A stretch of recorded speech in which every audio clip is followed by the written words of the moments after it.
Crystal field splitting जो है वो डिपेंड करता है किस पे, on the orientation of the d orbitals. हमारे पास 5 डी ऑर्बिटल्स होते हैं, d Y Z, d x z, d x Y, d Z square and D x square minus Y square. सभी का ओरिएंटेशन अलग है, किसी की लोब्स बिटवीन द एक्सिस है, किसी की लोब्स ऑन द एक्सिस है।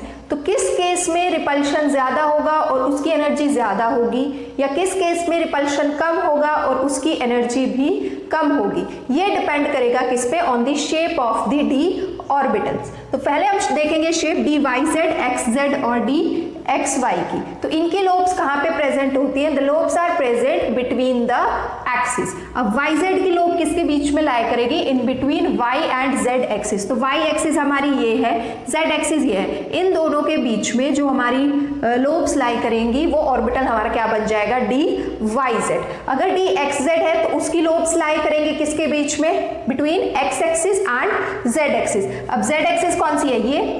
एक्स कौन सी है? ये। तो इन दोनों के बीच में जो मेरी लोब्स लाई कर रही हैं वो क्या होगा? डी एक्स जेड ऑर्बिटल होगा। सिमिलरली डी एक्स वाई की लोब्स कहाँ लाई करेंगी? इन दी एक्स वाई प्लेन, लेकिन एक्स और वाई एक्सिस के ऊपर प्रेजेंट ना होके कहाँ पे प्रेजेंट होगी? उसके बीच में प्रेजेंट होगी। ठीक है, ये एक्स एक्सिस है, ये वाई एक्सिस है, इसके बीच में जो लोब्स प्रेजेंट हैं वो हो गई हमारे कौन सी orbital? D x Y orbital. अब जो D x square minus Y square है उस केस में क्या होता है कि जो लोब्स प्रेजेंट होती है वो कहाँ पे प्रेजेंट होती है? On the axis. एक एक्स एक्सिस पे होगी और दूसरे वाली किस पे होगी? वाई एक्सिस पे। तो ये लोब्स मेरी एक्स एक्सिस इस पे प्रेजेंट है और वाई एक्सिस पे भी प्रेजेंट है। सिमिलरली जो डी जेड स्क्वायर है उसमें हमारी लोब्स प्रेजेंट होगी कहाँ पे? On the Z axis. तो Z ये वाली है उस पे मेरी लोब्स प्रेजेंट हो गई यहाँ पे। और एक इसमें क्या होता है? रिंग ऑफ इलेक्ट्रॉन्स होता है जो कि प्रेजेंट होता है किसमें? इन दी एक्स वाई प्लेन। तो अब देखो, सपोज करो अगर कोई डी एक्स जेड ऑर्बिटल है, ठीक है, इसको कोई लिगेंड अप्रोच कर रहा है। तो अगर लिगेंड अप्रोच करता है कहाँ से? बिटवीन द एक्सिस से। ठीक है, if the ligand is approaching the D x Z orbital from between the axis, तो यहाँ पे क्या होगा? दोनों के बीच में रिपल्शन होगा। उस केस में जो डी एक्स जेड की एनर्जी है, रिपल्शन हो रहा है, दैट मीन्स उस केस में उसकी एनर्जी ज्यादा हो जाएगी, इंक्रीज कर जाएगी। लेकिन अगर लिगेंड बिटवीन द एक्सिस से अप्रोच ना करके कहां से करे? यहां से करे सपोज, या यहां से अप्रोच करे, तो क्या इस डायरेक्शन में या इस डायरेक्शन में कोई भी लोब लाई कर रही है इसकी? कोई भी लोब इस डायरेक्शन में प्रेजेंट नहीं है, दैट मीन्स वहां पे रिपल्शन नहीं होगा। ठीक है, फिर से सुनो, ध्यान से सुनो इस बात को। क्या है कि अगर लिगेंड जो है वो डायरेक्टली अप्रोच कर रहा है और उसके जो डिस्टेंस है उस पे क्या आ रहा है? हमारा डी ऑर्बिटल की लोब प्रेजेंट है, तो रिपल्शन होगा, तो उसकी एनर्जी ज्यादा हो जाएगी। किसकी एनर्जी? डी एक्स जेड की। अगर लिगेंड यहां से नहीं आ रहा, ठीक है, किसी और डायरेक्शन से आ रहा है, सपोज करो अलोंग दी एक्सिस आ रहा है, तो क्या इसकी एनर्जी इंक्रीज करेगी या डिक्रीज करेगी? तो हमको ये देखना है। तो कैसे देखेंगे आप? लिगेंड्स यहां से आ रहे हैं, क्या यहाँ पे लोब है? लोब यहाँ पे नहीं है। लोब नहीं है तो रिपल्शन भी नहीं है, रिपल्शन नहीं है तो उसमें एनर्जी क्या कर जाएगी? डिक्रीज कर जाएगी। तो अगर लिगेंड अप्रोच करेगा बिटवीन से तो एनर्जी इंक्रीज, रिपल्शन इंक्रीज। अगर लिगेंड जो है अप्रोच करेगा अलोंग द एक्सिस से तो रिपल्शन मिनिमम होगा और एनर्जी भी उसकी डिक्रीज कर जाएगी। सिमिलरली हम अगर यहाँ पे देखें d x square minus Y square में, तो अगर एक्सिस से लिगेंड आता है तो रिपल्शन होगा, एनर्जी इसकी ज्यादा हो जाएगी। अगर बीच में लिगेंड आता है, बिटवीन द एक्सिस से लिगेंड आता है, तो रिपल्शन नहीं होगा, एनर्जी क्या हो जाएगी? डिक्रीज हो जाएगी।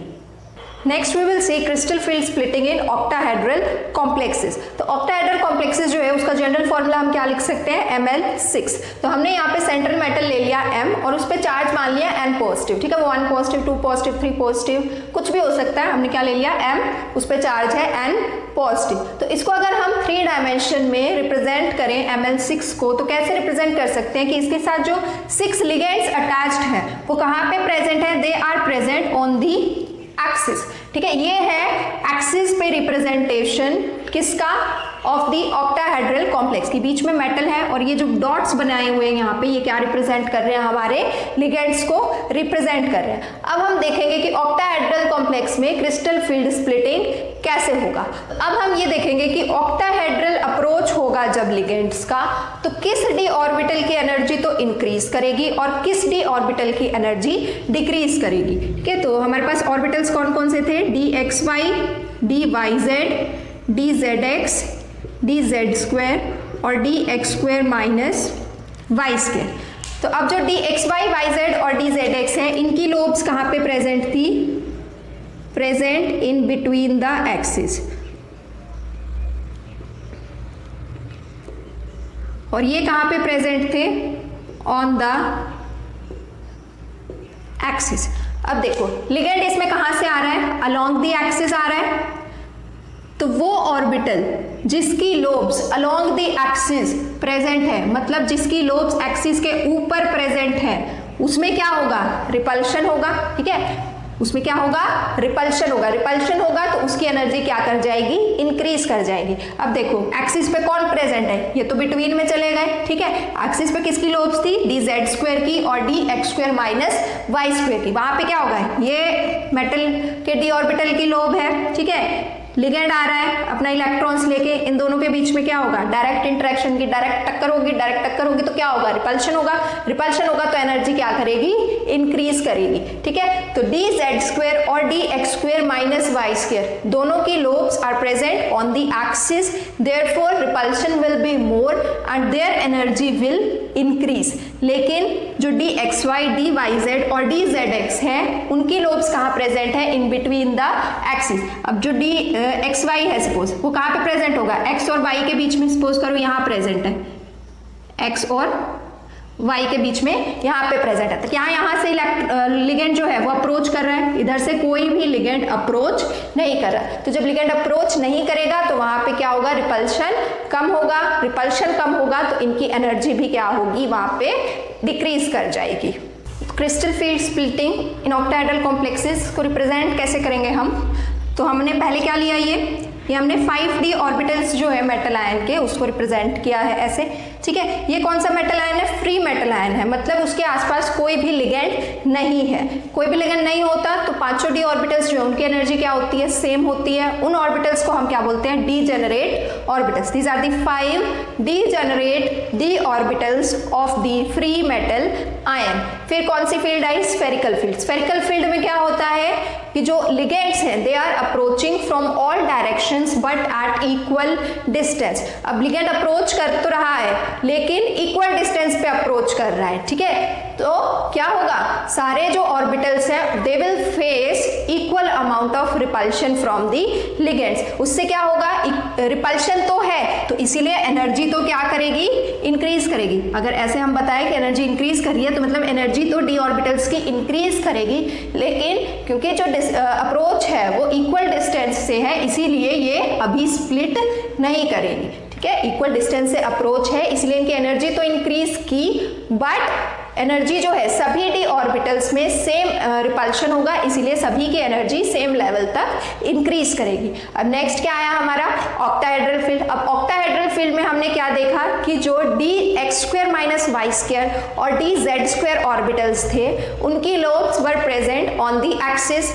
तो क्या होगा, वहां पे रिपल्शन होगा। रिपल्शन होगा तो वहां पे एनर्जी क्या हो जाएगी, ज्यादा हो जाएगी। तो यहाँ पे जो दो ऑर्बिटल्स थे हमारे which were D Z square and D x square minus Y square, इनकी एनर्जी क्या हो गई, इंक्रीज हो गई। क्यों, क्योंकि इसमें रिपल्शन, दोनों ऑर्बिटल्स में रिपल्शन ज्यादा हुआ।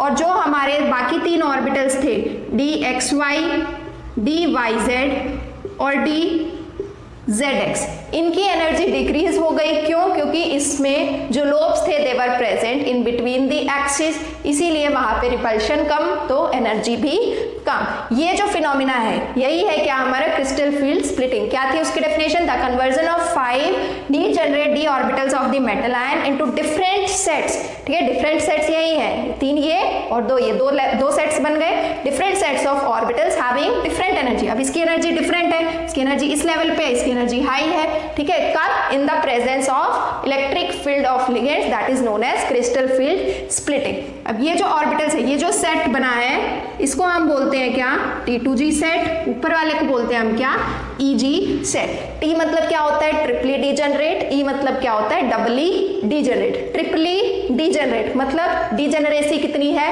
3 है, मतलब 3 ऑर्बिटल्स हैं जो कि डीजेनरेट है, मतलब 3 ऑर्बिटल्स हैं जिनकी एनर्जी सेम है। Eg मतलब डबली डीजेनरेट मतलब 2 ऑर्बिटल्स डीजेनरेट हैं, मतलब 2 ऑर्बिटल्स ऐसे हैं जिनकी एनर्जी क्या है सेम है। ये जो हमारी टोटल स्प्लिटिंग हुई है दिस इज टोटल 10 dq, ठीक है। dq जो है ये सिर्फ एक एनर्जी का पैरामीटर है, तो ये जो टोटल स्प्लिटिंग हुआ है दैट इज 10 dq, और ऊपर वाला स्प्लिट हुआ है हमारा बाय 6 dq, जो हमारा नीचे वाला सेट है वो स्प्लिट हुआ है किससे बाय 4 dq। तो टोटल हमारा 6 + 4 कितना हो गया, टोटल इज 10 dq। 10 dq को हम और किससे रिप्रेजेंट करते हैं, डेल्टा नॉट से, जहाँ पे O जो है, ये नॉट जो बनाया हमने नीचे O लिखा है दैट रिप्रेजेंट्स ऑक्टाहेड्रल। और ये जो डेल्टा नॉट या 10 dq है इसी को ही हम बोलते हैं क्या, क्रिस्टल फील्ड स्प्लिटिंग एनर्जी, ठीक है। कितने अमाउंट से स्प्लिट हुआ है that is known as crystal field splitting energy. अब उसके बाद हमारा आता है एक rule which is barycentre rule. ना according to barycentre rule, जो इस क्रिस्टल फील्ड स्प्लिटिंग हुआ है यहाँ पे that occurs in such a way that the average energy of the d orbitals does not change. तो इसकी definition अगर हम लिखें तो क्या लिख सकते हैं, according to barycentre rule the crystal field splitting occurs in such a way that the average energy of d orbitals does not change, ठीक है। अब जैसे 2 ऑर्बिटल्स हमारे Eg में है, तो अगर मैं कहूं कि इन 2 ऑर्बिटल्स की एनर्जी क्या हुई है, इंक्रीज हुई है, ठीक है। तो 6 × 2 कितना हो गया हमारा +12, तो मतलब कि इंक्रीज कितने से हुआ है +12 dq से। और अगर हम कहें डिक्रीज कितने से हुआ है तो क्या कहेंगे, डिक्रीज मतलब कि -4 dq, और कितने हैं इसमें 3 ऑर्बिटल्स हैं, तो 4 × 3 कितना हो गया, वो भी 12। तो मतलब कि अगर -12 का डिक्रीज है तो -12 का ही इंक्रीज है। This is the meaning of the barycentre rule.